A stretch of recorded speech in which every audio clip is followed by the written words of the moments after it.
synojnë të arrijnë marrëveshjen përfundimtare për normalizimin e marrëdhënieve. Çka me sanksionet që po përmenden gjithnjë më shumë nga SHBA-ja dhe nga BE-ja nëse palët nuk merren vesh. Për këto dhe shumë çështje të tjera në vizilje të festës kombëtare të Shtetit Bashkuar të Amerikës 4 Korriku e kemi sonte ekskluzivisht në Rubikon ambasadorin amerikan në Kosovë, zotin Hovenier. Mr. Ambassador, a pleasure to have you here in this important moment. Thank you. It's a pleasure to be here as always.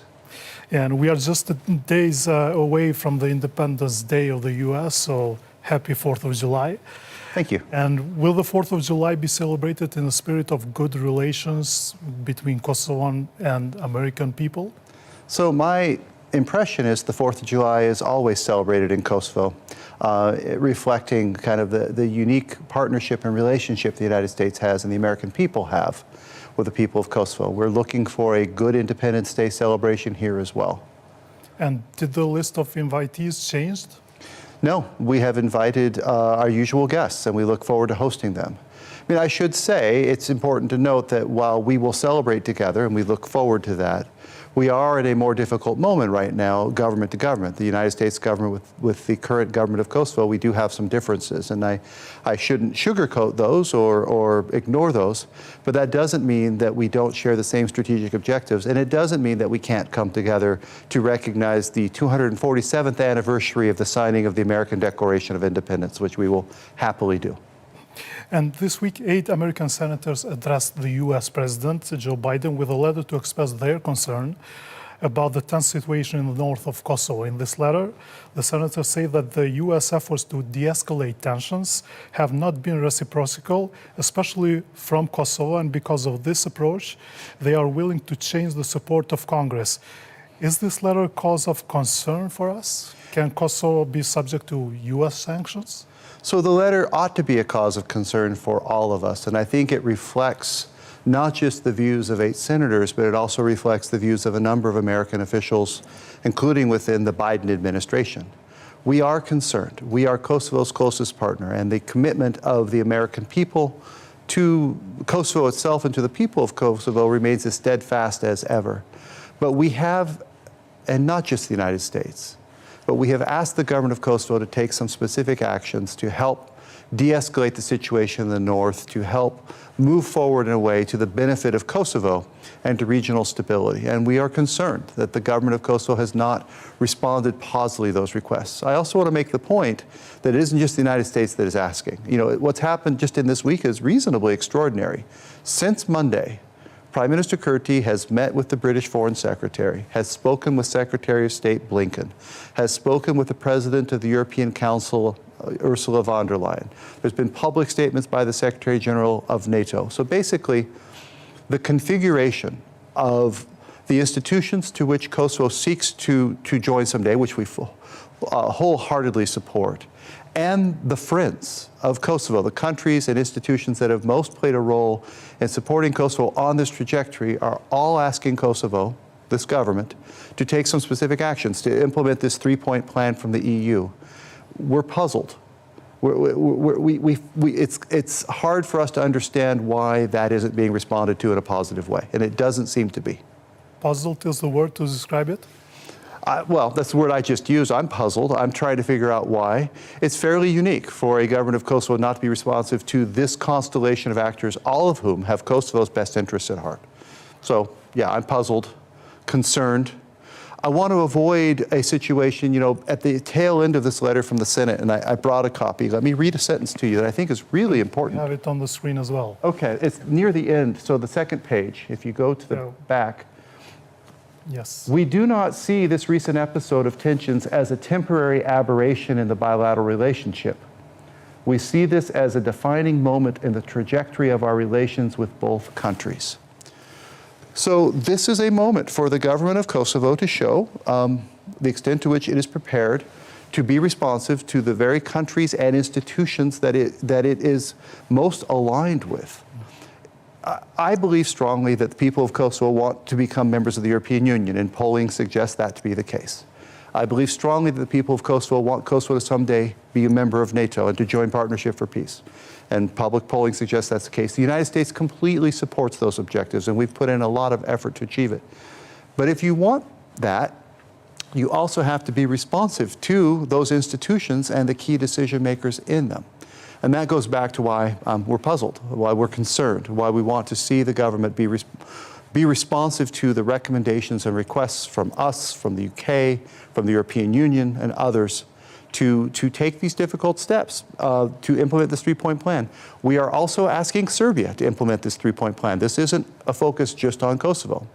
We're asking both sides to do things that de-escalate, that reset, that help us move past the current crisis, which is deeply disconcerting, and get us to a place where we are focused on where we were a few months ago, the full implementation by both sides of the Ohrid Agreement, which creates the right pathway for this trajectory towards European and Euro-Atlantic institutions for Kosovo. And what if we still won't see a response from Kosovo government and also from the Serbian side for the request towards them? Well, as you saw in the letter from the senators, if the fundamental building blocks of this relationship are not reciprocated, we urge you, and this is a letter to the president, to consider further steps to limit those relationships as we've outlined above.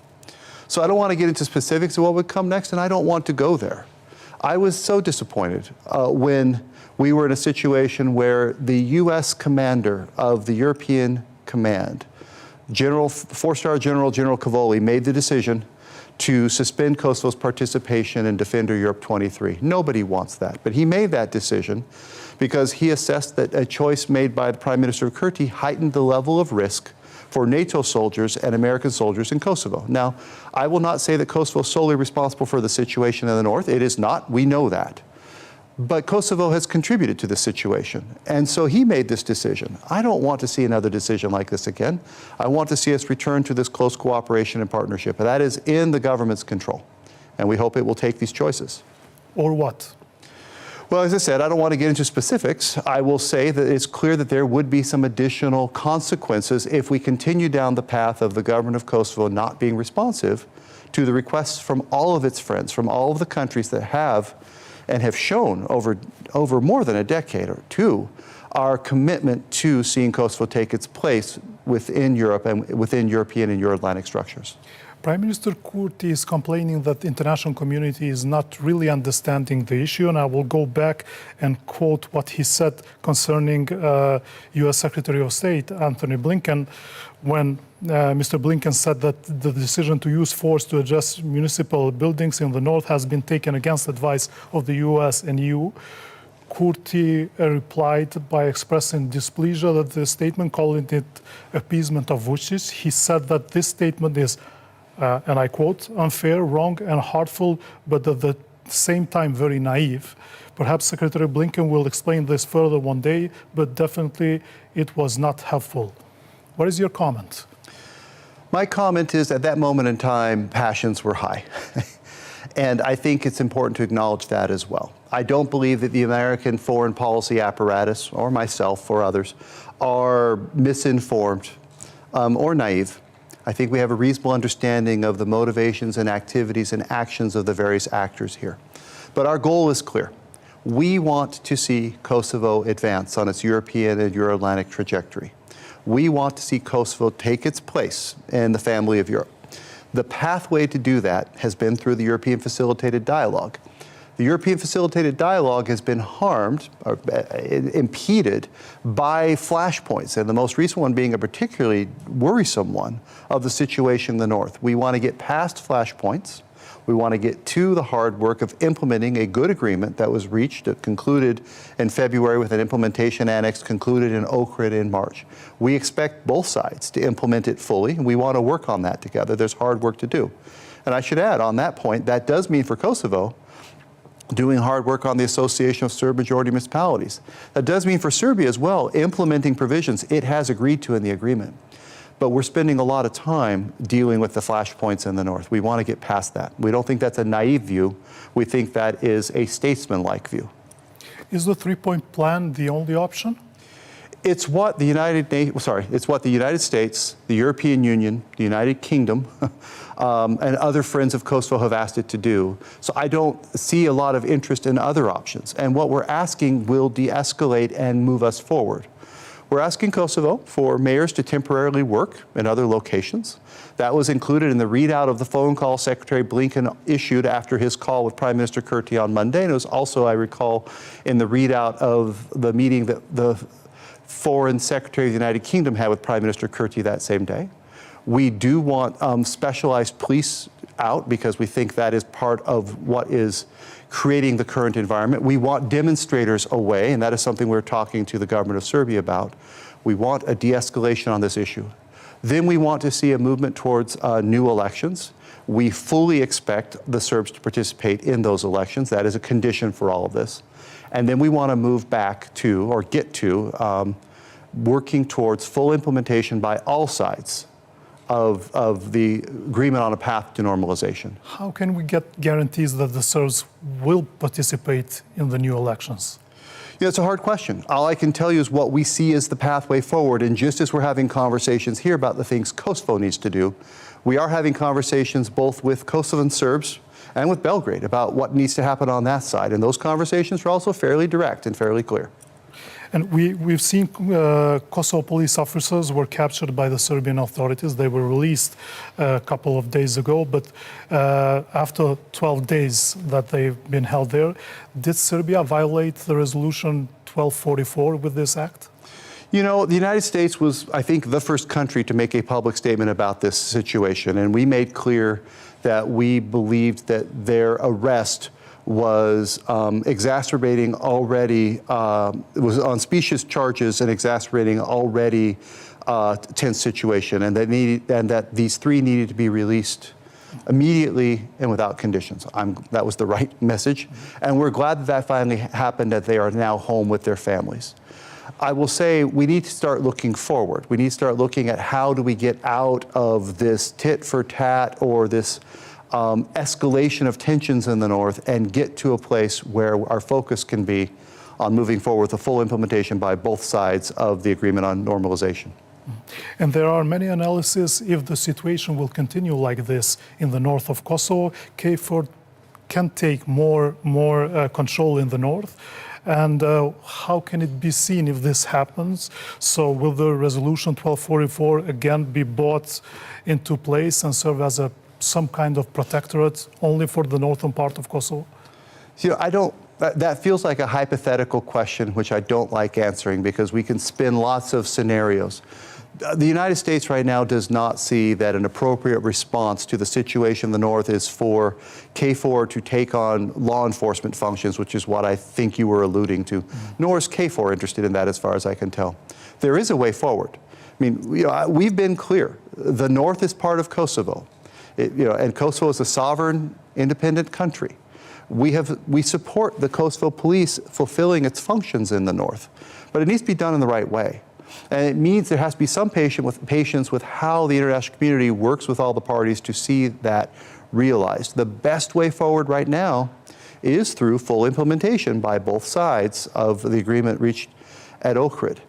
And while we're on this, I'd like to raise one more thing about policing more generally in the north. We have been concerned, and we have discussed this with the government on several occasions, about some of the ways in which policing has been done. The United States is proud to have supported the Kosovo police over many, many years. And I think most who are familiar with the Kosovo police and their doctrine and training and even the initial standing up of the police academy know that we played a significant role in support of that. And we did that because we understood that in the former Yugoslavia, in particular, the way the police interacts with society and with the community was a very significant thing and played a huge role in whether a community, particularly a minority community, felt secure or not.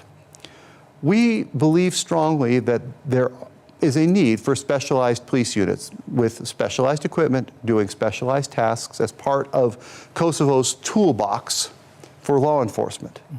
But we also believe that specialized units with specialized equipment should be reserved for specialized tasks that require that training and equipment. And that day-to-day policing, provision of the rule of law, ought to be done by regular law and order police.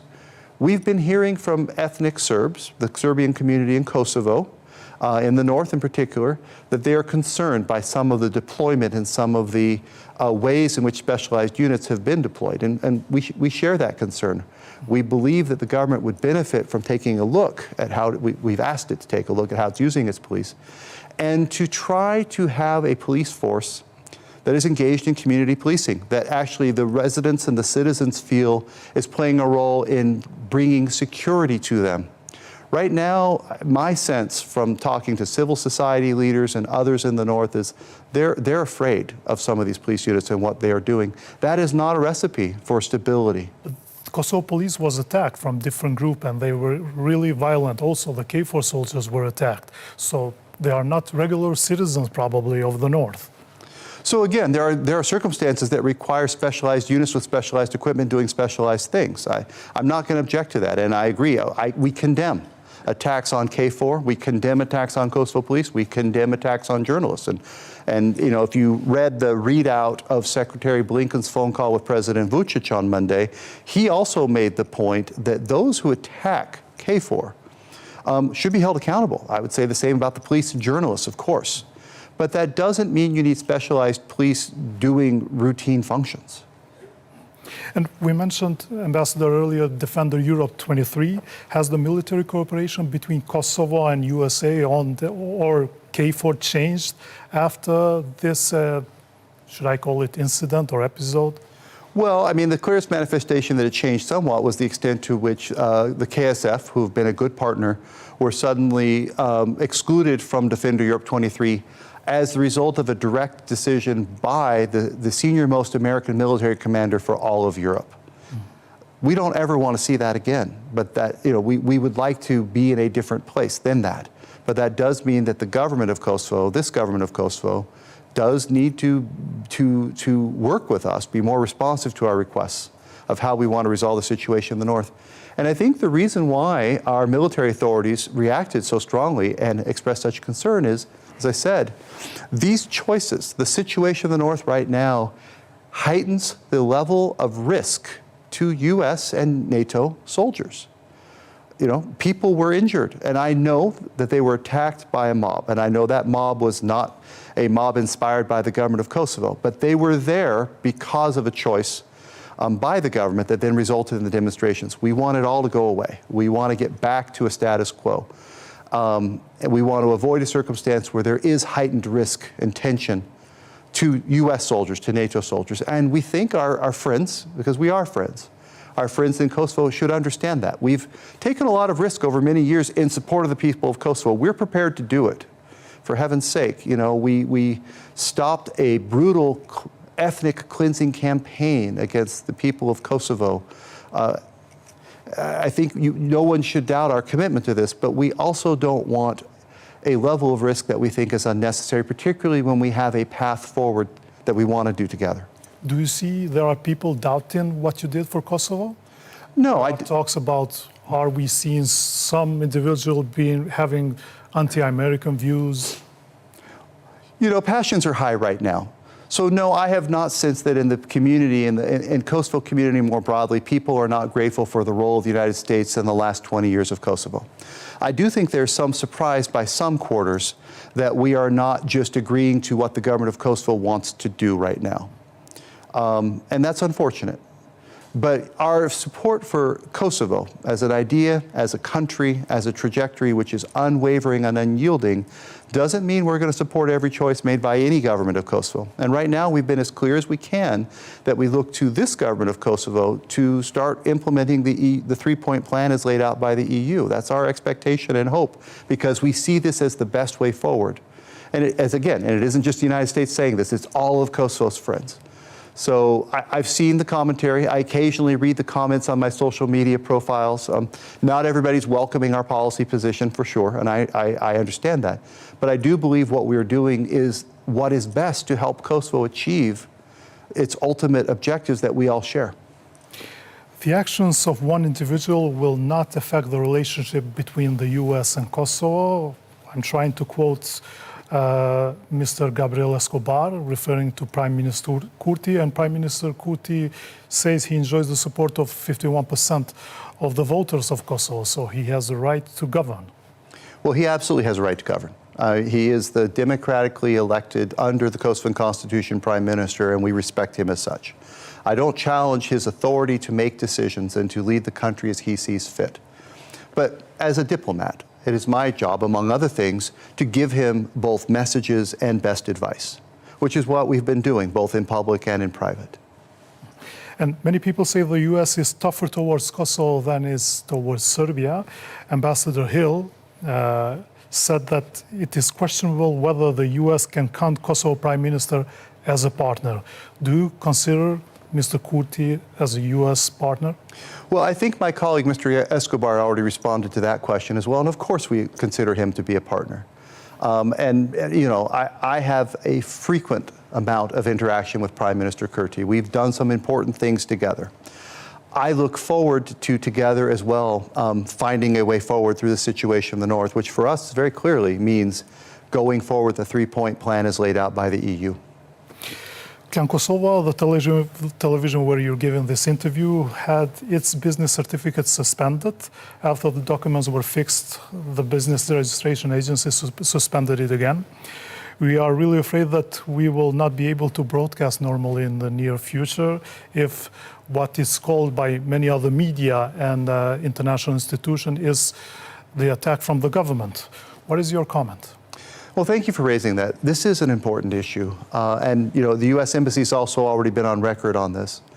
For the United States, just taking our history for a minute, the question of a free and unrestricted media is very, very important. In 1787, I'm going to go back to history for a minute, when our Constitution was negotiated and it was sent out to the states for ratification, it became clear that there was some concern that there wasn't sufficient attention paid to some specific rights. One of those was freedom of the media, and as a condition for a number of states to ratify our Constitution, they had to pass a set of amendments called the Bill of Rights, which included media freedom. That's part of the founding set of ideals of the United States as the United States of America. Thomas Jefferson, our first Secretary of State, third president, drafter of the Declaration of Independence, whose 247th anniversary we will celebrate next week, referred to the media as the fourth estate. And what he meant by that is you've got the executive branch, the legislative branch, the judicial branch, and then the media, and the role that the media needs to play to ensure transparency and accountability.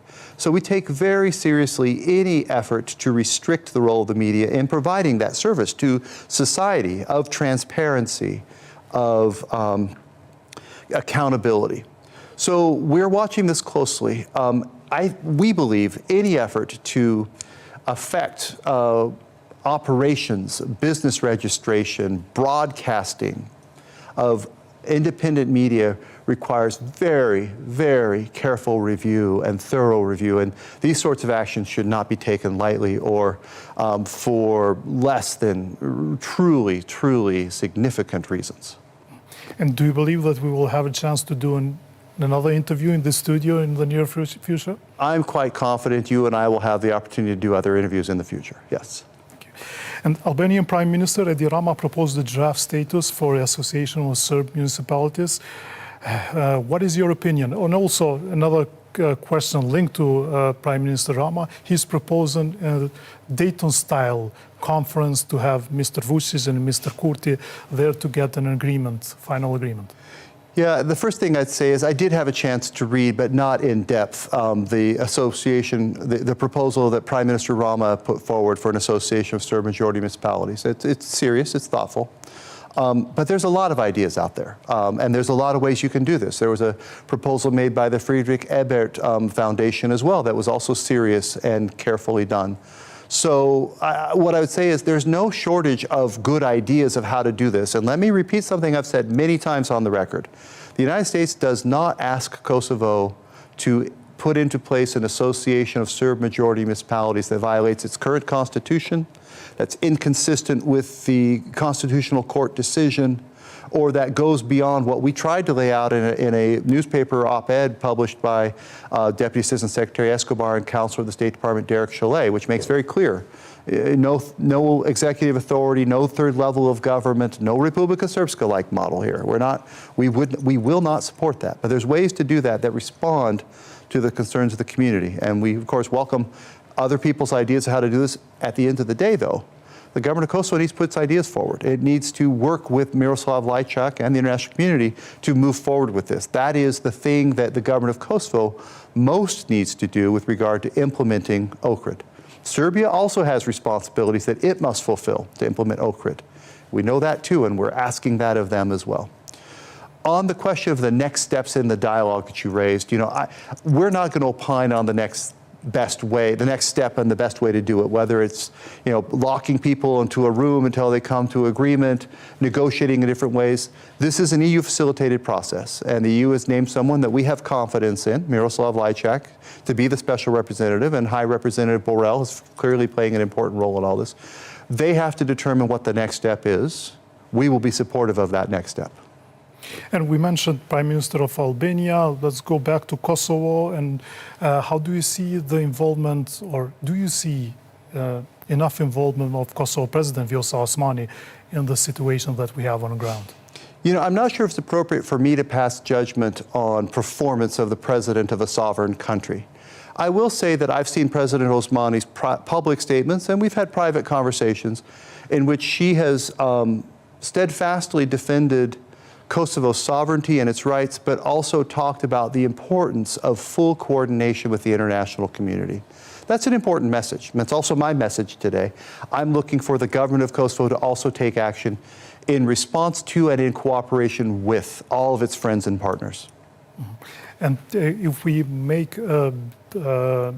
assessment of Kurti's government so far, what would you call the biggest success and maybe the biggest failure of the government? And again, I'm not sure it's appropriate for an ambassador from another country to pass judgment on the successes and failures of a prime minister. That's for voters to do at an appropriate time.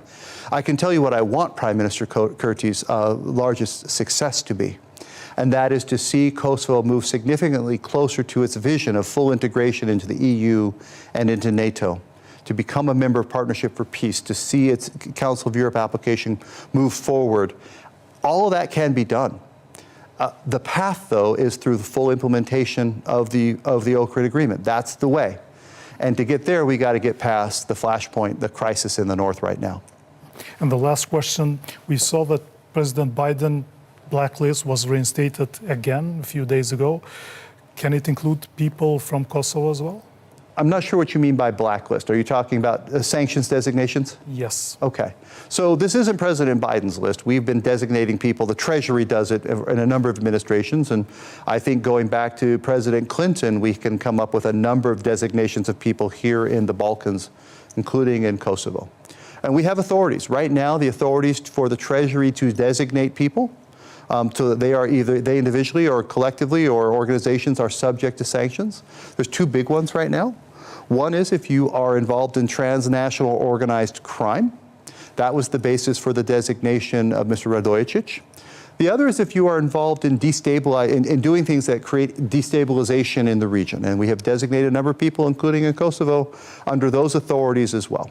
We still have those authorities. And so if people are involved in destabilizing the region, or if they're involved in transnational organized crime, we certainly reserve the right for the Treasury to designate them, and then they would be subject to U.S. sanctions.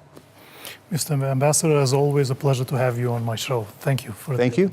It's a pleasure to be here. See you on 4th of July. All right. Thank you.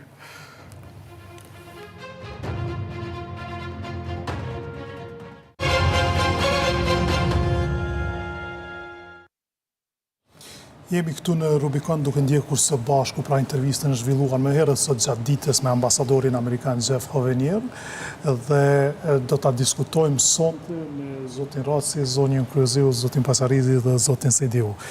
Mirë se erdhët dhe besoj se patëm kohë ta përcjellim së bashku, po filloj me ju zonja Kryeziu, pra besoj se ishin disa mesazhe të qarta nga ambasadori amerikan, në cilën pjesë ju do të mendoni se duhet vënë theksin më tepër. Mesazhet ishin shumë të qarta dhe besoj që teksi padyshim duhet vetë edhe në paraqitjen e ambasadorit që ishte ndoshta edhe pak i shqetësuar sepse është personalisht i lidhur me Kosovën, tu e marr parasysh që kontributi i tij profesional është i lidhur qysh për vitin 1999, ka qenë gjithashtu pjesë në Rambuje me ekipin e atisarit në atë kohë dhe e kështu me radhë, më thonë, ka qenë e shef do shta Kosovë dhe si pjesë përbërse të karierës të ti dhe për mua intervista ti kishte edhe një dosë të emocionit edhe të përcjelljes së asaj që Amerika është, do me thonë, miku jonë dhe që ne jemi ata garantues të shtesisë së Kosovës dhe se është mesazhi i cili u dha dhe që u vendos theksi ishin këto 3 pika, do me thonë që ai ishte i brengosur, concerned, ishte puzzled apo i konfuz në një farë forme rreth qëndrimeve të... Madje diskutuam se si ta quajmë këtë fjalë. Puzzled. Po, dhe i dëshpruar, do me thonë, disappointed. Dhe gjitha kjo për shkak se gjendemi me një pikë ku të gjitha thirrjet dhe të cilat ai përshkruaj ti që vin nga vendimarrësit më të mëdhaj, do me thonë të procesit në të cilën Kosova në trajektorës ku Kosova dëshiron apo aspiron që të jetë pjesë integruese Bashkimit Evropian dhe NATO-s, thjesht integrimit të saj Euro-Atlantik, kur të gjithë vendimarrësit duke filluar nga vizita që kishte kryeministri në Angli, me ministrin punëve të jashtme, telefonatën që kishte me sekretarin e shtetit Blinken, pastaj gjithashtu bisedat që kishte apo thirrjet që ishin nga sekretari, nga përfaqësuesi i NATO-s, dhe duke marrë parasysh që i gjithë kjo, do me thonë, përfaqësim i gjithë vendimarrësve apo garantuesve të shtesisë sonë, thrasin në komunikim që kryeministri jonë të përgjigjet, do me thonë, kërkesave tyre për deskalimin e situatës, do me thonë, ja e bën situatën jashtëzakonisht brengose dhe natyrisht brengose për ne, për mua është shumë brengose, do me thonë, një për intervistave besoj që ishte më të vështirat që kemi pas ndonjëherë apo thirrjeve më precize që kemi pas ndonjëherë nga miqtë tanë.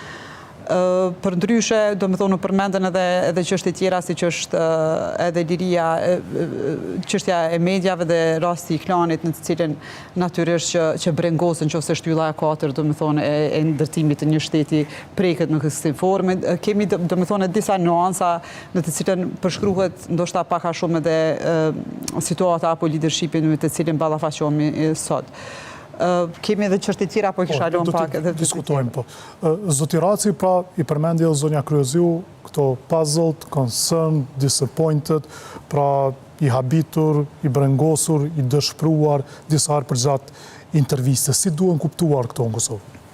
Natyrisht janë deklarata shumë shqetësuese dhe do duhej që të mirreshin seriozisht nga leadershipi i Kosovës, edhe me faktin që ambasadori tha se nëse Kosova lëviz pozitivisht drejt 3 pikë që të propozuar nga komuniteti ndërkombëtar, atëherë Amerika do të vazhdoj të jetë shtytës i fuqishëm i Kosovës për antarësim në Bashkimin Evropian, në NATO, sidomos partneritet për paqe që kemi folur shumë herët, dhe natyrisht edhe për antarësimin e Këshillit të Evropës, që mund të bëhet diçka më shpejt se këto 2 të para tjerat.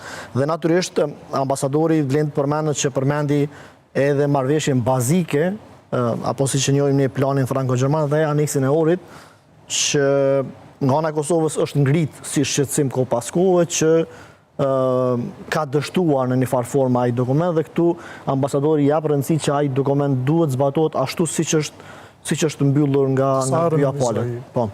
Rëndësinë. Zosidiu, si i pat pikat kryesore, pra i përmenda edhe të zhgënjimin, të shprimin, nëse mund të themi, brengosjen, habin? Nuk është intervistë e lehtë për një ambasador, kjo t'ju them drejtën, është intervistë sidomos për ambasadorin e Shtetet Bashkuara të Amerikës në Republikën e Kosovës. Pra që del në një intervistë në Rubikon dhe të përdor kësi fjallori, vokabulari, gjuhe dhe disit të vizatoj rrugën për para. Pra, ai në emision e vizatoj rrugën për para, unë po besoj që me qeverin dhe me kryeministrin ka qenë edhe më i drejt për drejt, edhe si me thonë, më i qartë, se si do duke i kjo deskalim, cila do t'ishin cilat do të ishte rruga përpara, cilat do të ishin benefitet për vendin nëse përcillet logjika e veprimit të cilën e ka prezantuar Shtetet e Bashkuara të Amerikës që prej targave deri tash. Pra nuk është që zoti Hovenier nuk po e tregon rrugën përpara, e tregoi rrugën përpara dhe që them drejtën ishte arriti që përtej gjitha këtyre mesazheve jep mjaft rënda të ruaj, si më thon, mundësinë e bashkëpunimit dhe la dyer hapur për qeverinë. Dhe mi bo këto me një intervistë 20 minutë që është kogjar zotësi e shkallësi. Pra mi dhonë krejt mesazhet. Ashtrin dorën sërish që hapet qeveria. Edhe deklaratën për Blinkenin që ishte skandaloze e mjeshtrisht te i kaloj. Pra shihni Shtetet e Bashkuara të Amerikës po mundohen me, si me thonë, me ndërtu rrugë, me qel rrugë për një kryeministër i cili si duket në çdo hap që po e bën tashmë, po kushzon veprimin e tij. Pra edhe sot në atë video paraqitjen e tij, si me thon, paraqiti kushte përsëri, ato kushte janë për bashkësinë ndërkombëtare që dialogoj me Serbinë për kërkesat e zotit Kurti.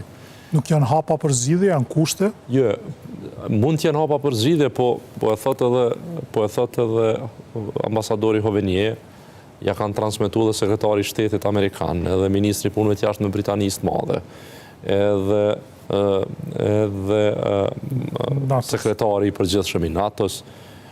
Pra ja kanë transmetuar që pritjet janë ata tre hapat e famshëm dhe që dalje prej... Ska nivel më i lartë që mund të komunikoj. Po edhe t'ju them drejtën, pak duhet na me kontekstualizu bre kush o Kosova, qa o Kosova, se diqysh pak si menën e madhe na.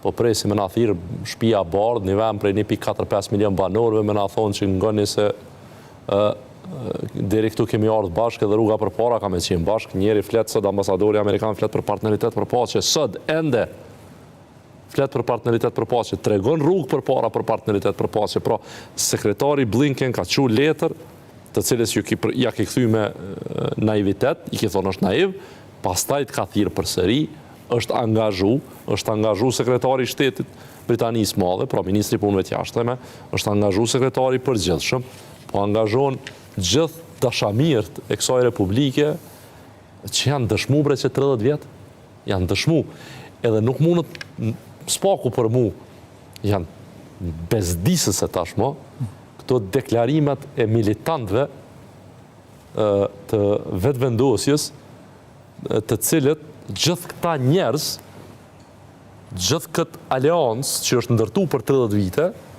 mirë keq, e cila na ka sjellë këtu, i hedhin poshtë me do farë shpjegime për besë fëminore. Fëminore janë ato shpjegime, nuk janë serioze. Nuk mund është seriozisht me trajtu politikën një vend i cili në momentin e parë që bëhet pak më nxehtë duhet aleati i tij mi dalë me ushtri përpara me mbrojt. Në momentin po na ndodh. Po na ka ndodhur në veri, po ne kemi ushtar turq sot në veri që rrim para komunave.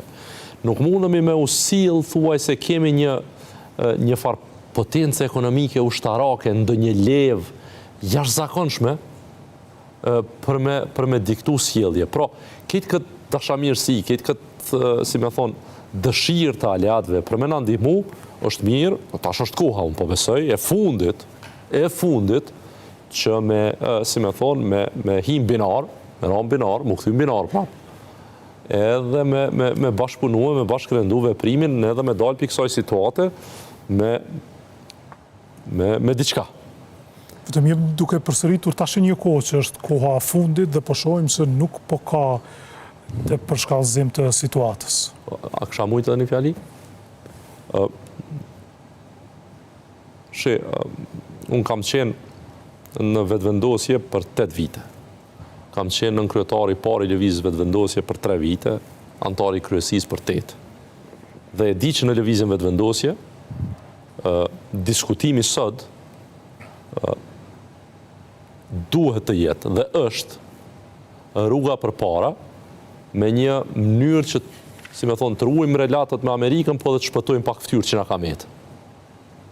Mendoj që ky është diskutimi.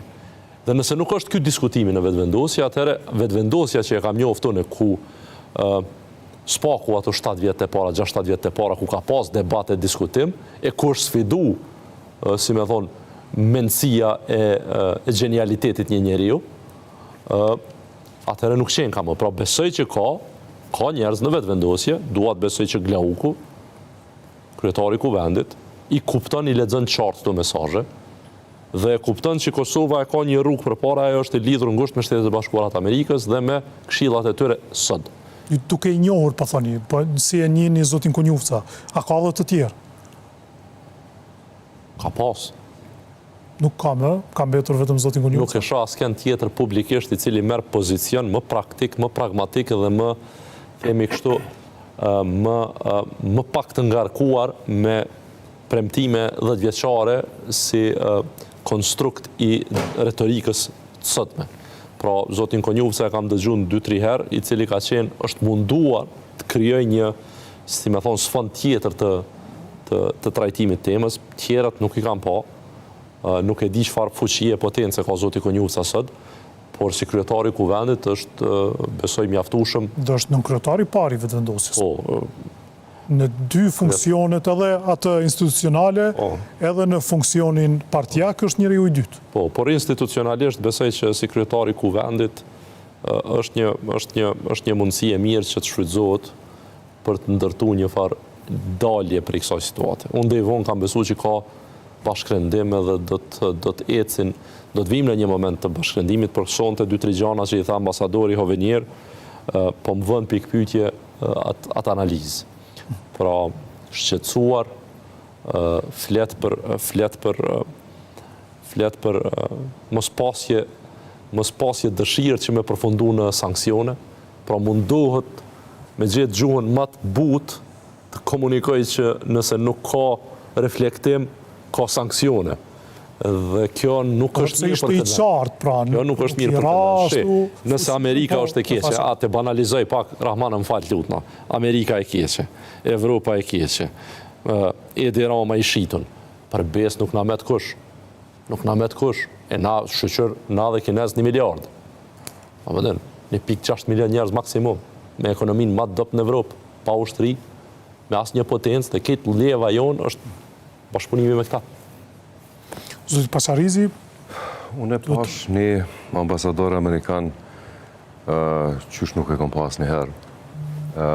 Kogja i dëshpërum, në fakt, sepse në një moment tha jemi të habitur të shqetësuar e tjera, që nuk ka një përgjigje pozitive nga Kosova dhe që duket se nuk do të ketë.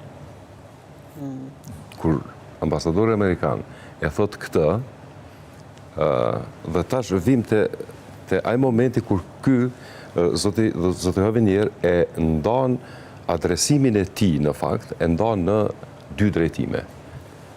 Shfaqja e shqetësimit, e habis, e konfuzionit, e dëshpërimit që nuk do të ketë një përgjigje pozitive nga Kosova, sado që thekson të mbështetjen e vazhdueshme amerikane, rikonfirmoj aleancën, rikonfirmoj miqësinë, tregoj çka është bën të kalumen, dhe në anën tjetër, pjesa tjetër e adresimit ishte për qytetarët e Kosovës, të cilëve u tha këtë, u tha që Amerika është mik i Kosovës, Amerika është aleat i Kosovës, dhe është e çuditshme qysh në Kosovë njerëzit nuk dojnë me që ka njerëz në Kosovë të cilët nuk janë mirënjohës për rolin 20 vjeçar të Shtetit Bashkuar të Amerikës në Kosovë, por megjithatë ai tha që nuk mendoj që në Kosovë nuk ka mirënjohje për këtë rol të Amerikës. Do me thonë, ambasadori amerikan edhe njëherë po mundohet më na nxjerr me fytyrë. U mundu më na nxjerr me fytyrë kur na u bllokuam ngrim kry për asociacionin, për draft statutin e atij asociacioni që e kemi pranu si Kosovë, ndoshta Kurti se ka pranu, por për mos me rshit në opcionet e zotit Kurti, në orë e ka pranu, po thujnë se pranu, mirë, po i besojmë. Ka thonë që e ka pranu. Po, është në S'po bën hapa. pika 10, nuk po bën hap. Amerikanët i thanë bëne... Ta janë confused. Amerikanët i thanë Fjolla pasët i bjen që një proces i ke pranu, pastaj... Mos se po hupet najrë, mas andaj. Amerikanët i thanë, bëne draft statutin e asociacionit dhe shkojmë për para. Nuk ka pas nevoj për takime tjera të Brukselit, për marrëveshjet të Brukselit të aneks të Ohrit, të cilat që shepam e përketsun situatën, e ban zgjidhjen, hecin për para. Të pa mundur, e rrezikun sigurin komplet në rajon dhe në një moment që për mu ke momenti më delikat i kësaj ishte shpjegimi për largimin e Kosovës për jashtimin nga ushtrimet ushtarake Defender 2023, Defender 23, kur tha që sjellja e Kurtit, sjellja e qeverisë Kosovës e kishte rrezikuar në një moment sigurinë e ushtarëve të NATO-s. Do me thonë, na ju kemi ndihmu, po mos e teproni, mos na rrezikoni.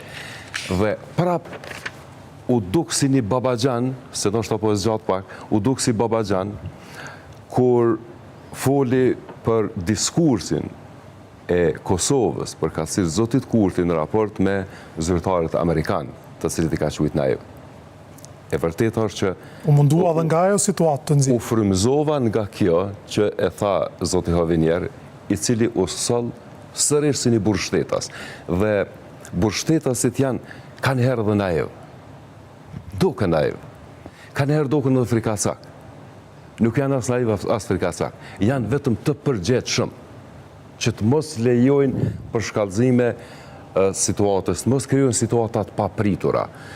Dhe janë grindavecet dhe rahagjoksit ata të cilët në fakt janë të papërgjetshëm. Nuk janë as trima, as inteligent. Është lehtë me lujt cinikun, është lehtë me lujt ironikun, e gjithë shka tjetër, por në ato momente ti je i papërgjetshëm. Dhe sërish duke u tregu i ktill, zoti Hovenier tha që madje edhe komentet në rrjetet sociale, që tha i shikojnë nga njëherë, e me qka nuk duhet të trimrohen tash ata që shkrujnë që ofendojnë Amerikën, se po e qoj kanë mesazhin se po i lexoj ka Hovenieri, ai tha që...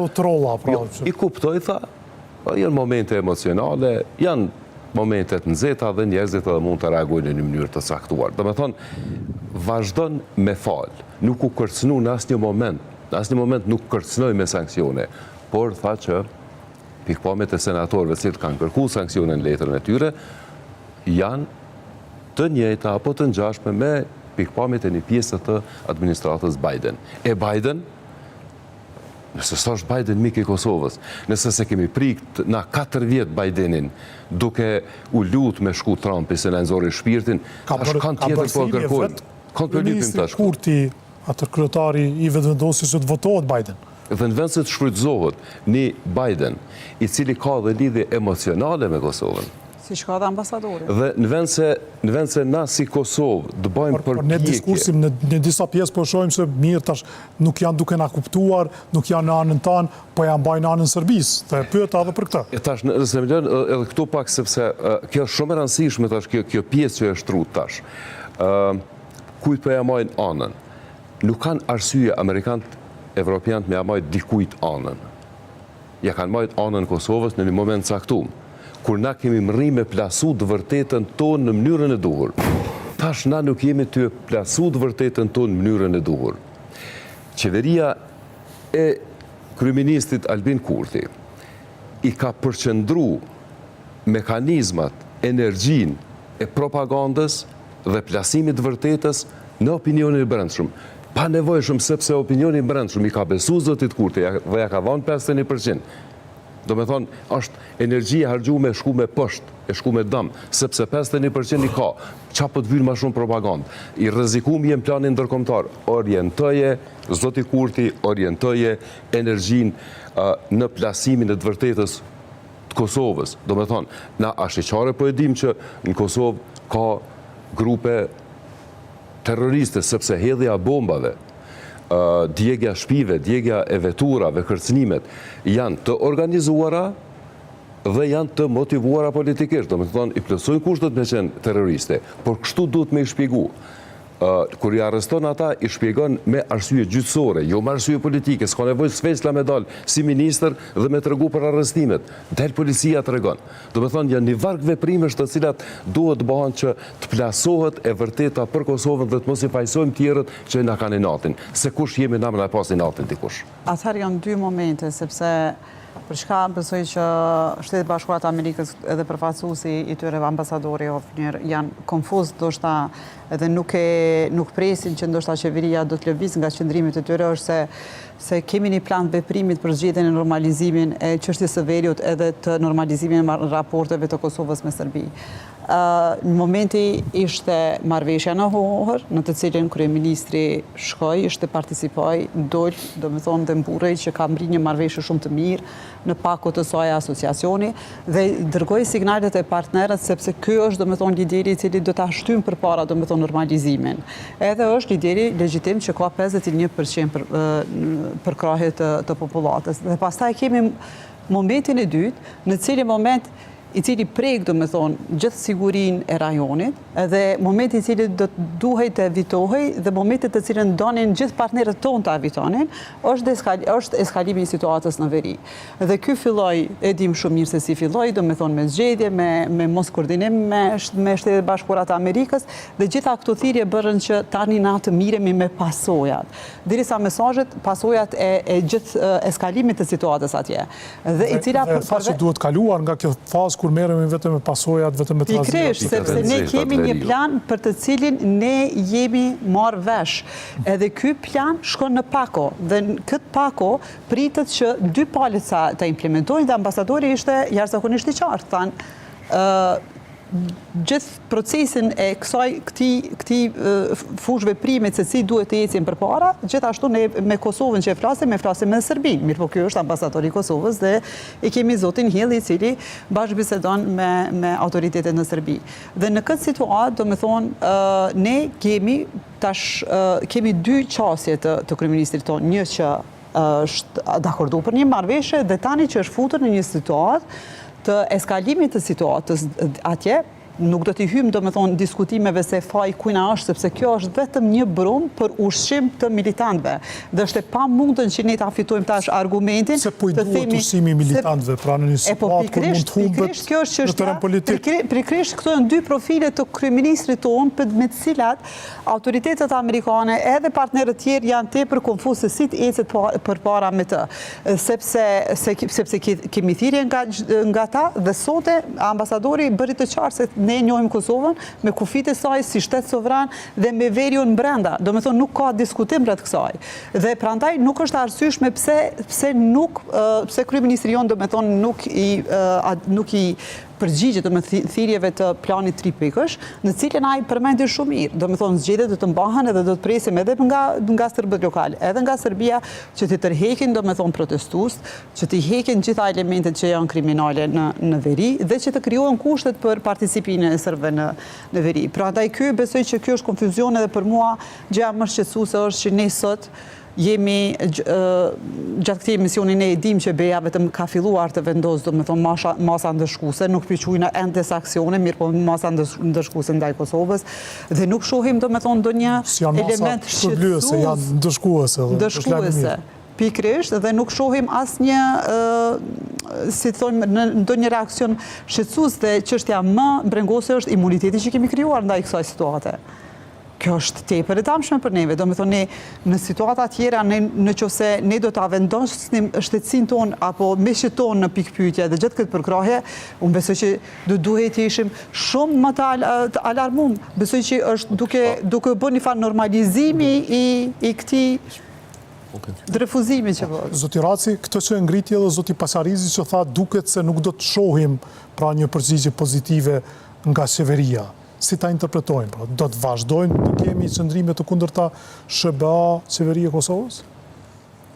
Plani 4 pikë është sot i kryeministrit mu për një moment mu duk si një mundësi e re, sepse e analizova me 5 pikëshin e më hershëm, dhe natyrisht ka një dallim të madh në mes të 5 pikave që janë prezentu para një jave nga ana e kryeministrit, dhe me këtë 4 pikëshin e sotëm, tashme është e qartë që edhe kryeministri top prioritet në kuadër të deskalimit e ka reduktimin e policisë, se pika e parë. Që i bie na duhet vetëm edhe një javë të presim dhe do të bim në 3 pikë, se ishte 5 pika javën e kaluar, pra 4 këtë javë, edhe një javë. Unë mendoj që duhet një shatull diplomasi, për me paketu këtë farë procesi të këtyre pika, ose u bënën shumë pika, shumë u bën pika, edhe unë prapë, sot isha shumë optimist kur pash këtë lloj dokumenti të ri, që në një ishte ajo kërkesa që është e komunitetit ndërkombëtar, ulja e prezencës së forcave speciale tek ndërtesat dhe përreth ndërtesave në veri. Vetëm i paraprindin edhe pika që flisnin se çka duhet bëj Serbia në territorin e vet. Kush mund t'ja garantoj këtë, ose si merret ajo garanci, kush i do thot po e bën Serbia këtë. Po këtu është një proces trepalësh, janë Kosova dhe Serbia, dhe ambasadori tha që për ato 3 pika të 2 palët janë përgjese dhe të 2 palët kanë obligime. Kështu që është faktori i tretë ndërmjet si ai që lun rolin e garancive që japin palët. Kështu ka ndodhur edhe historikisht edhe në fazat e kaluara të dialogut, gjithmonë faktori ndërkombëtar e monitoron dhe natyrisht e koordinon edhe mbikëqyr zbatimin e obligimeve që marrin palët. Për shembull, sot e pam vendimin e qeverisë për mbrojtjen civile që është pa organizat terroriste. Serbia në vitin 2013, me marrëveshjen 2013, ka marrë obligim ligjor ndërkombëtar me shu dhe ka shu atë grupacion, por me vonë reaktualizoi edhe krijoi kontrata të reja kur dolen policët nga policia e Kosovës. Kështu që është një momentum. Është zgjidhje që u futën sot nga qeveria zyrtarisht në listën e organizatave terroriste. Por siç e tha dhe profesori, nëse ato sulmojnë çdo natë me bomba, kanë sulmuar për shembull në zonën Tahiri 2 herë 3 herë kur ka vizituar Vereun, në ato lokale dhe ato vende ku ka shkuar ajo, ato janë djeg me bomba. Kështu që ato i kanë djeg këto grupe dhe natyrisht ne e dim kush janë mbrojtja civile dhe çfarë roli kanë pas, sepse në kuadër të atij procesi që jemi marrë me zhbërjen e tyre, Ministria e Mbrojtjes së Serbisë ka qenë përgjegjëse për mbrojtjen civile në Kosovë. Ministria e Mbrojtjes së Serbisë e ka pas në organigramin e saj mbrojtjen civile në territorin e Kosovës. Kështu që dihet qartë çfarë roli, çfarë misioni kanë luajtur këto grupacione në veri, po çfarë desha të them unë është që nëse rikthehet përsëri procesi në dialog, në binart, unë du me besu që nuk do të vazhdoj avazi i njëjtë i dialogu si që ka qenë deri tani. Çka duhet ndodhë? Duhet ndodhë ajo që kam thënë edhe më herët që 2 garantuesit e planit franko-gjerman, Gjermania dhe Franca, duhen me drejtu këtë proces dhe me u marrë seriozisht me problemin që e kemi në veri. Ne nuk mund të ecim tutje me normalizim duke mos e prek problemin real që e cenon normalizimin. E problemi real është veriu dhe bandat kriminale që janë në veri. Nëse ato banda vazhdojnë të funksionojnë një kot në anën tjetër merrim me normalizim. Sepse për një moment ai po t'i nxjerr rrugë, po ta bllokon, po merr hapa, po vendos barikada. Po natyrisht po i arreston policia, por ka shqetësime nga komuniteti ndërkombëtar se po vënë në dyshime edhe këto arrestimet e këtyre kriminalëve që e kanë sulmuar dhe këforin edhe gazetarët edhe policinë edhe mbrëm patën sulmin e fundit në Mitrovic verore afër urës së Ivrit. Pikërisht këtë janë pasuja.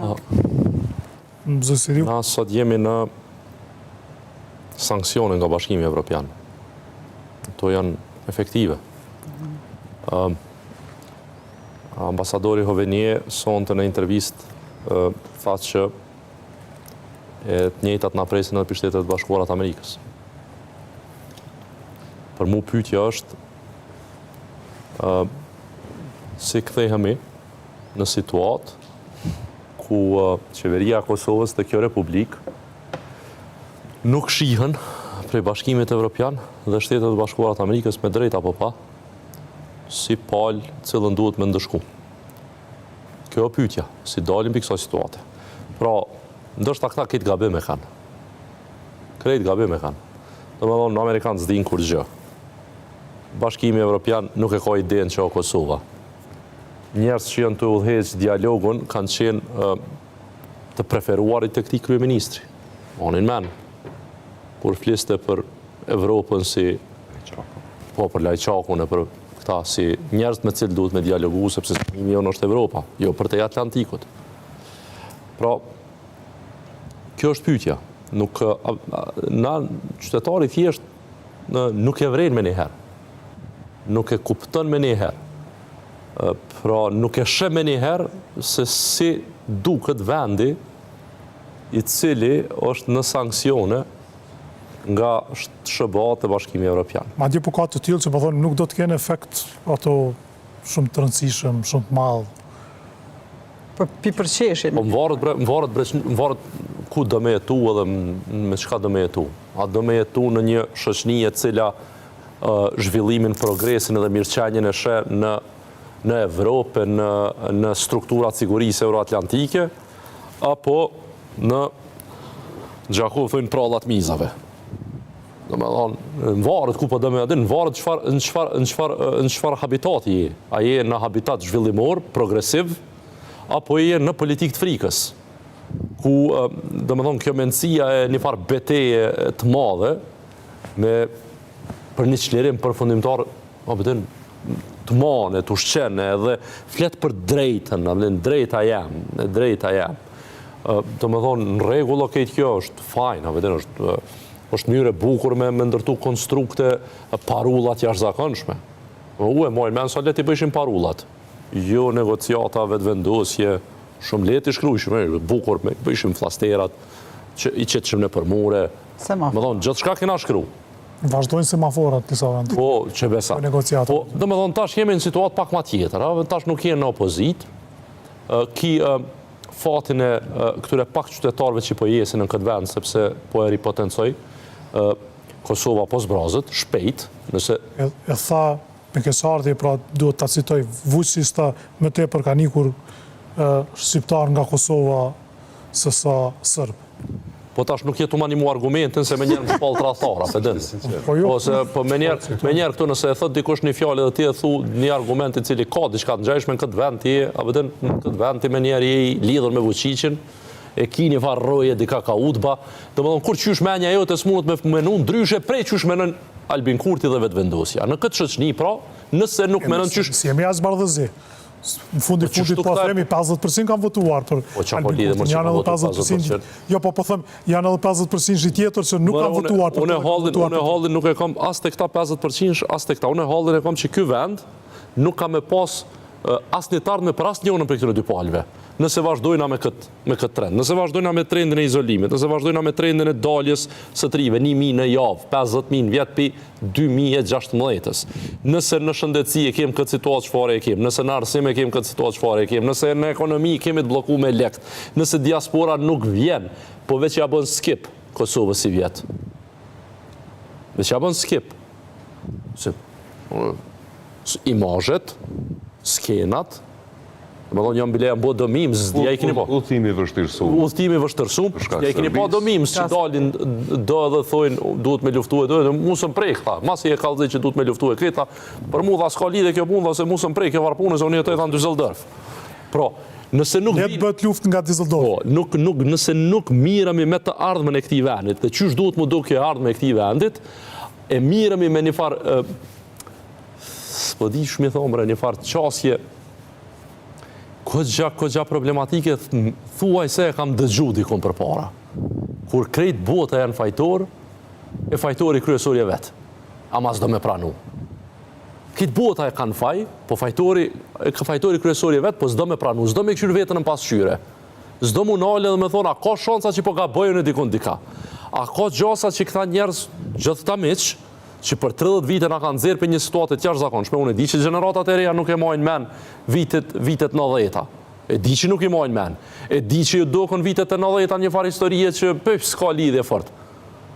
Por për ata që e kanë kalu vitet e 90-ta, për ata që kanë pas guxim me marë arme me mbrojt këtë ven e me provoku intervenim të natës, për ata që kanë pas angazhim politik në vitet e 90-ta, e për ata që prej vitit 99 dhe në vitin 2008 e kanë bo një farë ndërtimit një kauze për shpallit këti venit të pavarur e sovran.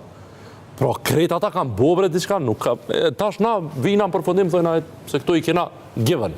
Na jena anglisht të fjalla entitled, neve na takon.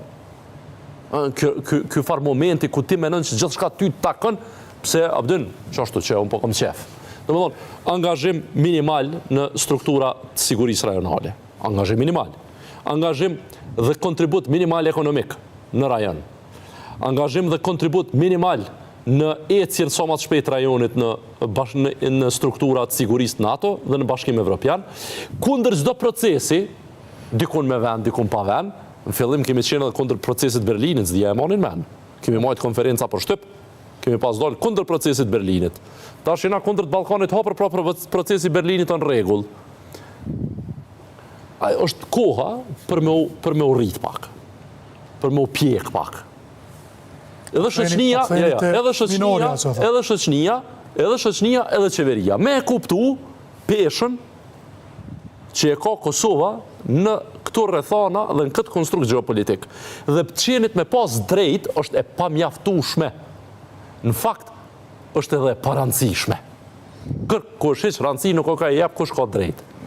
Hiç. Dhe po vije keq, por është mirë ka pak kanë herë me nale, me kështu vetëm pasqyrim me thonë, okej, qysh hecim, qysh dalim për situatës në cilën jemi fut. Jo, kur flasim për kush ka drejt dhe kush është fajtor, për me qenë realist, nëse dojmë me përshkru fajtorin sidomos në situatën e fundit që është kriju, nuk është fajtor Zoti Kurti për veprimet, nuk është fajtore Kosova si e tillë. Fajtor është Serbia. Faji i Zotit Kurti konsiston në neglizhimin e kësaj situate, do me thonë, në mosmbledhjen e njerëzve rreth vetës, njerëz të duhur, duket sikur nuk ka njerëz rreth vetës të cilët merren me një pjesë të detyrave që i takojnë qeverisë Kosovës për ta plasu atë vërtet që po them, sepse nuk ka asnjë logjik kur Serbia hin brenda teritorit Kosovës, edhe mos pas të hynë brenda teritorit Kosovës, edhe nëse kishin kalu polis, në një situatë caktuar e kalojnë vijën kufitare. Polis kufitar mund ta kalojnë kufirin, pa hire e kalojnë. Veprimi i Serbisë ishte aq poshtrues dhe këtë veprimi i Serbisë aq poshtrues që bllokoi edhe një herë situatën që nisi me shku drejt dhe përshkallëzimit dhe eskalimit, lirimi atyne u përshëndet pastaj nga faktori ndërkombëtar. Pse kjo që mu po më them është, pse na nuk po mrrim me plasu të vërtetën tonë, pse na nuk po mrrim me ndërtu një mas kritike brenda shoqënisë. Ne na kanë marrë lakmi popuj që sot vazhdojnë të jenë të robruar, vazhdojnë të mos përmendën në asnjë nga mediat ndërkombëtare. Ne sot e kishim një artikull pra në një ndër gazetat më kredibile në botë, Le Monde, që flet për mediumin ku po diskutojmë sonte, pra vëmendja që e kemi, po dua të them, si Kosovë, edhe në media ndërkombëtare, në komunitetin ndërkombëtar. Dhe si rrëshqitëm që të mos mund ta përkthejmë, pra se ku qëndrojmë, se çka po dëshirojmë. Sepse nuk kemi mrrim me ndërtu shoqëni, na nuk kemi shoqëni. Kosova nuk ka një shoqëni, shoqënit janë të organizume, shoqënit dinë çka me menu, shoqënit nuk janë turma. Dhe pse ka ndodhur kështu? Sepse na kemi qenë të varfër, na kanë majtë të varfër, po vazhdojnë me na majtë të varfër. Njerëzit e varfër manipulohen lehtë. Njerëzit e varfër mashtrohen me 10 euro shtesat fëmijëve. Njerëzit e varfër mashtrohen me një rrugë të mahallës që ja shtron. Dhe ata i manipulojnë pastaj. Do me thonë, neve na kanë majtë të varfër prej 99-ës. Sot po rritet doza që kjo dozë e të qenit të varfër dhe të po organizum, veç po rritet për ditë e ma shumë, sepse... Rritet varfëria dhe po thoni? Se një nga sloganet ka qenë, nuk jemi të varfër, jemi të vjedhur, për tash kush po i vjedh kur është vetë vendosim. Për tash s'pjarëgjojnë parët, mu siguru që s'po vjedhët. Jo vetëm aq. Nuk hargjohen, shiko, kur nuk hargjohen parët, ti e di këtë punë ma mirë. Nëse nuk hargjohen parët, ti i damton kompanit të cilat merren me ndërtime, me shtrim të rrugëve, me gjithë shka tjetër, sepse ato nuk marrin tendera. Tenderi nuk është marrën me marrë. Nuk sarkullon paraja dhe nuk paguhen tatimet pastaj nga i sarkullim. Nuk paguhen njerëzit, dështojnë kompanit dhe cili është qëllimi pastaj. A mundet me kanë qëllimi që me i shkatru kompanit e më dha dhe me ndërtu kompani të tjera, Kjo pastaj është oligarki. Kjo është ndërtimi i oligarkisë pastaj. Vetëm veç që ndërlidh të puna e fajit, besoj që leadershipi i çdo udhëheqësit tonë duhet të vlerësohet në kontekst të obligime dhe përgjegjësive që i ka. Unë nuk mund me thonë që zoti Kurti nuk ka faj.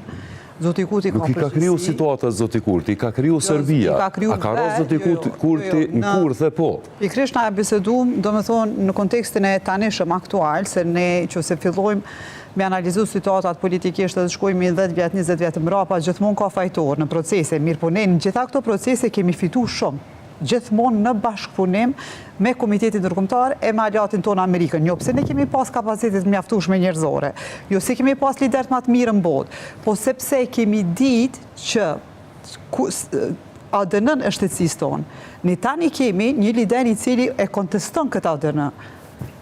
Kjo ADN-ja është që ne nuk mundemi një shtet më i varfër në Evropë, pa fuqi politike, ekonomike, ushtarake, pa asgjë, me qenë, do me thonë, aq arrogant ndaj Komitetin Ndërkombëtar, ndaj aleatëve tonë, e me pas ne situatën ku një ambasadori jonë, Amerikan del edhe prapë mundohet me relativizu, do me thonë, gjithë dëshprimin që e ka. Da, e që e thash për burshtetës, në qarë burshtetës. Në këtë rast, duket naiv ka njerë, duket vekacak, po është i përgjithshëm, qaq. Nuk besoj, edhe dim shumë mirë që vota zotit Kurti ju ka dhonë për me luftu korupcionin, për një jetë më të mirë, jo për luft me Serbinë. Kështu që këtu duhet i dava. Kjo është, çka nëse tanën, kem masa ndëshkuese, pra mos t'i themi sanksione, nga Shtetet e Bashkuara të Amerikës. Pikërisht. Çka kërkojmë nga kjo qeveri? Çka themi ne si shoqëri, si politik, si media, si si pale interesuar me pas mirëqenjen këtë vend, çka i themi kësaj qeverie? A i themi ndreqe dhe cili o çmimi? Pikërisht. E tash, nëse krejt këto, në këtë diskutim, për shumë ma pak, bre, i kemi mush sheshin, o a di për sa pak i mushim sheshet. Për a di sa pak i kemi mush sheshet. Sanksione prej Shteteve të Bashkuara të Amerikës, ndaj Republikës e Kosovës. Kjo për mu është traum serioze, ose goditje serioze që duhet me pak me të këndel. Nga shteti që në ka bërë shtet. Po, kjo duhet me të këndel. Nga shteti që ka bërë fushatën, kjo duhet me të këndel. Bombarduese të shteti tjetër, Mëre ka... pa mandat të Këshillit të Sigurimit të 3 muj, pa mandat të Këshillit të Sigurimit për 3 muj, ka dalë George Bush në Tiranë, edhe ka thonë, ju e një shteti pavarur, halo kërkush hitë se ka, dhe më thonë, edhe na ishim ka pak skeptik, mës pa hiri adive që ka thonë kështu me na bëjt qefin. Dhe më thonë, keni parasysh, edhe tash, obdin thotë, unë nuk jem konë cinik, por najna cinik. Ti ki pun tjera. Dardan, përveç kësaj, e tha zonja Kryeziu, e tha një element shumë të rëndësishëm, kur ti e godet ADN-n e qiti shteti. Cila është ADN-ja këti shteti? Është një devizje paqësore, që ka një trashëgimtar politik, është UÇK-ja që ka një trashëgimtar politik, janë Shtetet e Bashkuara të Amerikës. Kontributit cilë është i pa kontestueshëm, pa diskutueshëm. Të trijat jo janë godit, po vazhdojnë të goditen në mënyrë sistematike. Fatkeqësisht. Me çfarë qëllimi?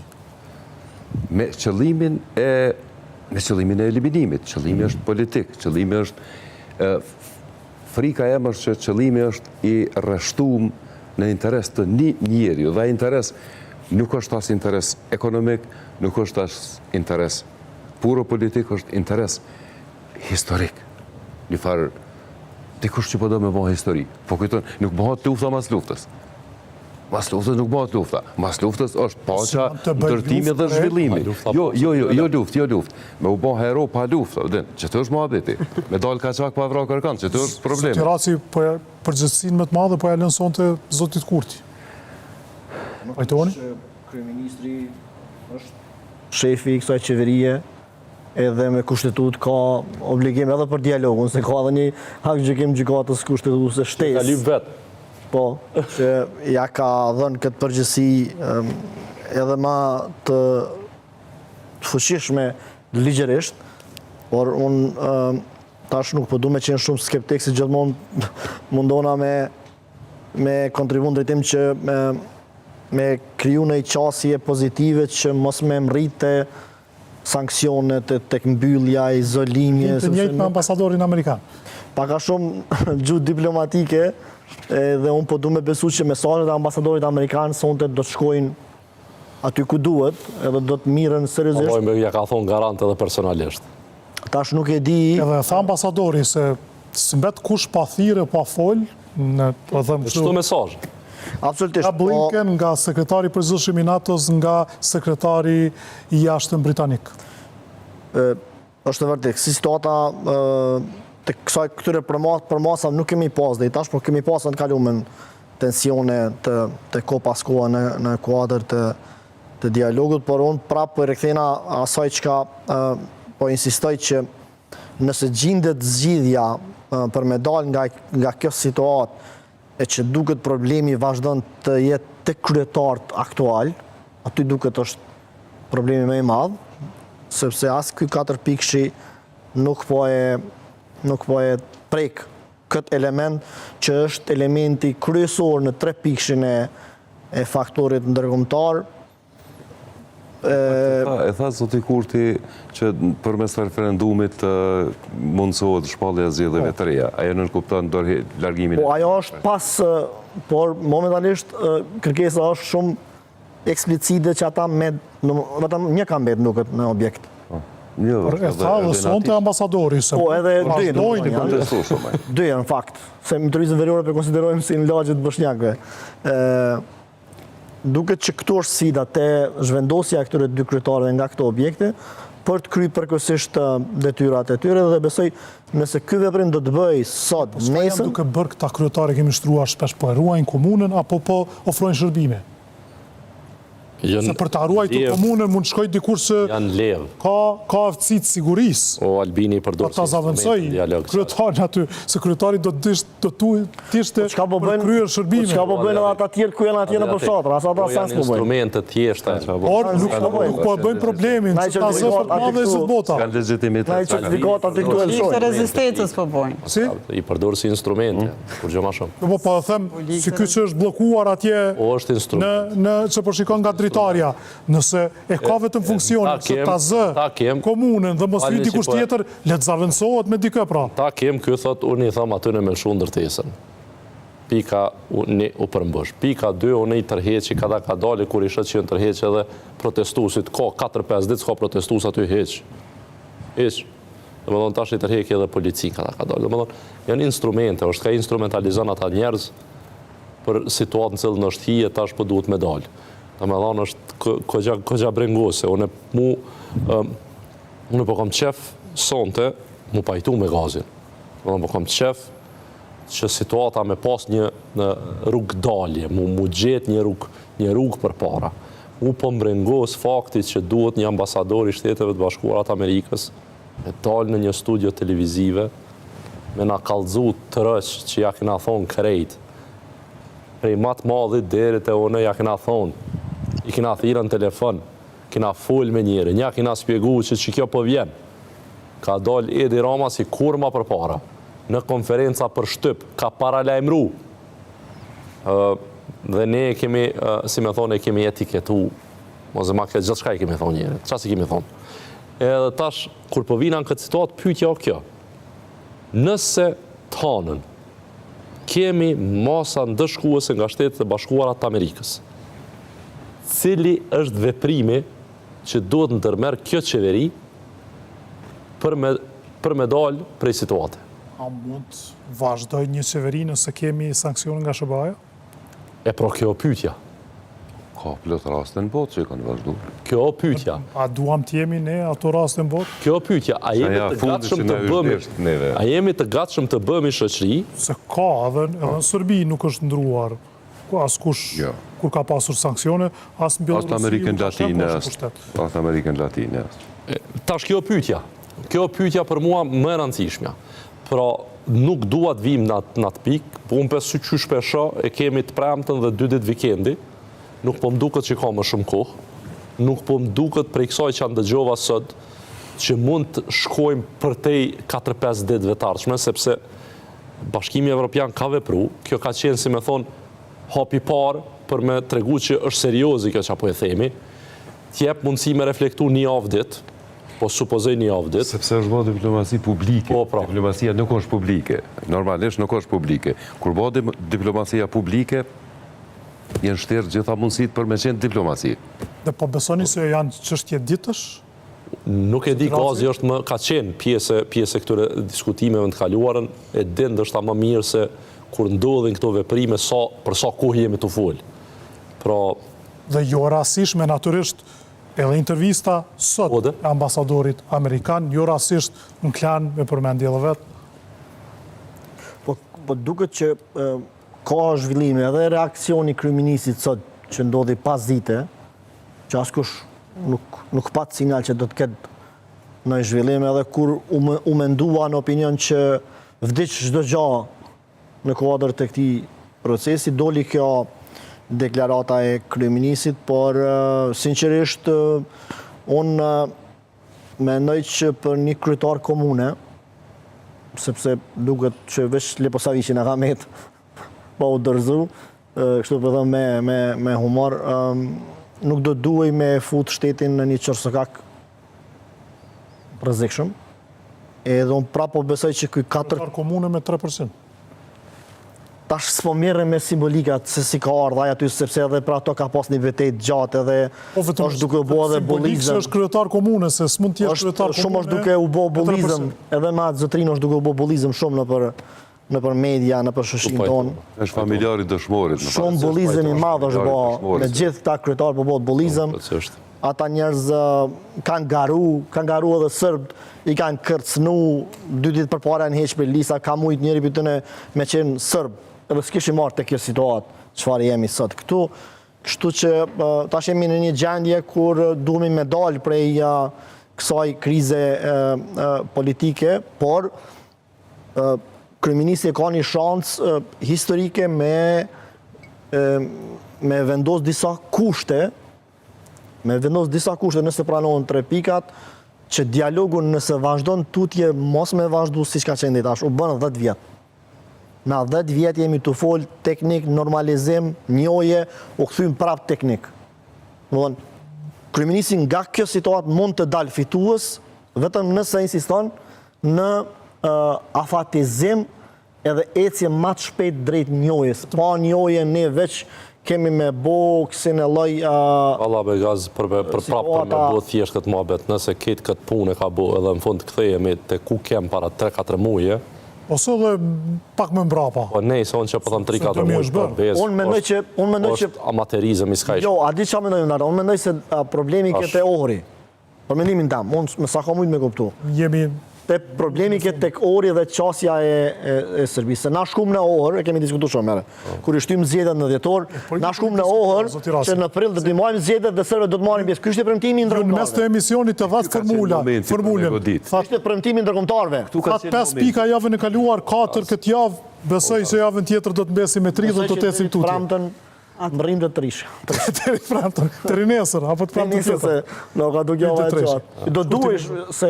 Anglisht i thojnë the clock is ticking, kështu që nuk e dina datën e caktuar, mundet me qenë edhe pas ceremonisë të 4 korikut, mirë po pa tjetër mesazhet janë... Ceremonia 4 korikut është me 6 korik, kështu që mund të presim ndoshta edhe zhvillimet e javës së ardhshme, mirë po pa tjetër, do të thonë nuk ka më në aspektin diplomatik se Shtetet Bashkuara të Amerikës se si të dërgojnë mesazh më të pastë. Dhe tha ambasadori, tha pak hidhrueshëm jemi, por i kemi thirrë në po pikërisht unë po mendoj që kryeministri ndoshta do t'i zbërthen këto pikat prapë dhe do të mundohet, do të thonë që të dalë nga situata, sepse kjo është zgjedhja e fundit e tij, në qoftë se jo është o skopse me komunikume ndërkombëtar me video mesazhe. Është ti përkeq për Kosovën, mirë po, pajtohem që Kosova dhe Serbia, gjithë kjo situatë tregon që Kosova dhe Serbia duhet të shkojnë nga një zgjidhje përfundimtare, sepse edhe marrëveshja e Ohurit e lën një farë hapësire shumë të gjatë të negociata, vazhdimit të negociatave që mund të na pru në situata të po i përmend video mesazhet janë për konsum brendshëm.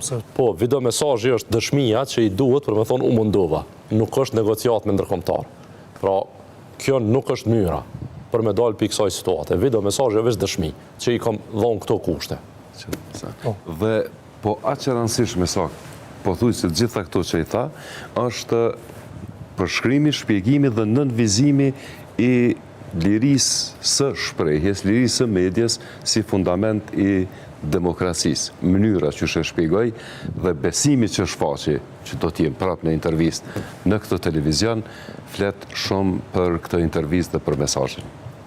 Faleminderit shumë për ju dhe ta falenderojmë edhe një herë ambasadorin Hovenier që sot ishte në Rubikon. Faleminderit kaq kishëm.